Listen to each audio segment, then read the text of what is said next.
Perry sat himself down and continued his homework in silence. But one question was on his mind.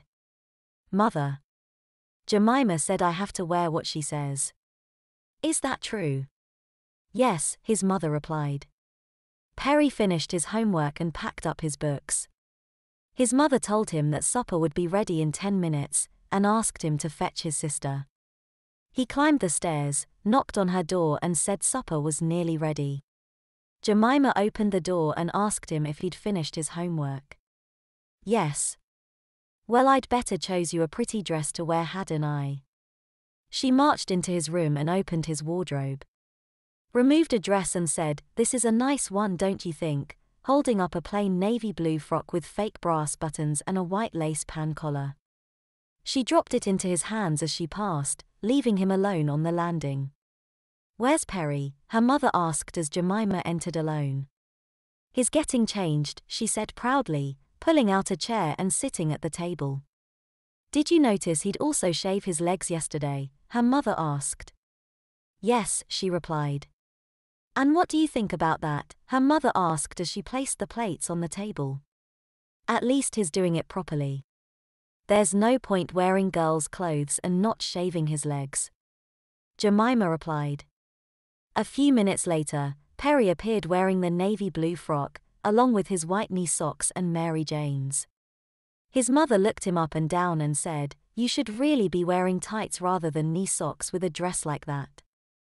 Oh, sorry. I didn't know, he grumbled. Never mind, she replied. However, after supper, his mother insisted he put some tights on, and accompanies him to his room to show him which pair. His mother closes the door shut, and asks him to sit at his dressing table.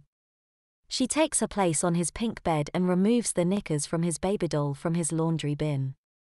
Did you enjoy wearing these last night? No. He replies confidently.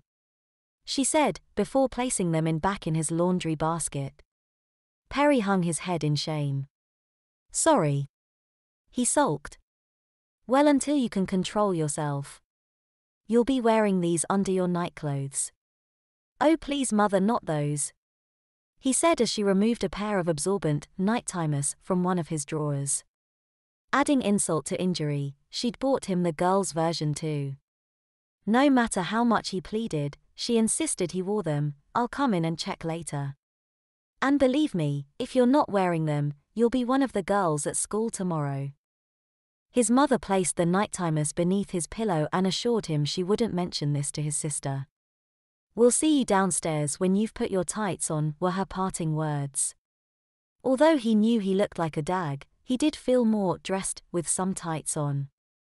In fact, come 8 o'clock when his mother told him it was time to get ready for bed, he knew the daggy look was preferable to the pink princess nightie his sister had chosen.